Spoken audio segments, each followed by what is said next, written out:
안녕하세요, 민글라와 같이 란니 산다하니 조술라이 파리. Subscribe လုပ်ပြီးတော့ notification on ထားပြီးပါနော်။ 한국의 인사이죠. 코리안နှုတ်ဆက်ခြင်းကျင်းမှုကိုလေ့လာမှာဖြစ်ပါတယ်။မိမိနှုတ်ဆက်မဲ့သူရဲ့နာယီအသက်အရွယ်ရဲ့ဂျီဝီယာဒူအနိုင်မြင့်ကိုလိုက်ပြီးတော့နှုတ်ဆက်ပုံလေးပြပြချမ်းသာပါတယ်။အသက်ယာဒူကြည့်ရင်안녕하세요. 가은영 강훈비 안녕하십니까လို့နှုတ်ဆက်ရပါတယ်။တက်ငယ်သူရင်းနှီးရဲ့သူတွေဆိုရင်안녕လို့နှုတ်ဆက်ပါတယ်။안녕하세요. 안녕လို့ဒီအချိန်ခါလိုက်ပြီးပြောင်းလဲမှုရှိသလား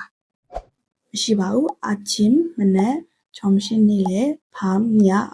ဘယ်ချိန်မှမဆိုဒီစကားတွေကိုအသုံးပြုပြီးနှုတ်ဆက်လို့ရပါတယ်။ခန္ဓာနဲ့လူမှုတွေ့ဆုံပွဲတွေမှာလက်ဆွဲနှုတ်ဆက်တာဒီယဉ်ကျေးတဲ့အပြုမှုဖြစ်ပြီးတော့မှ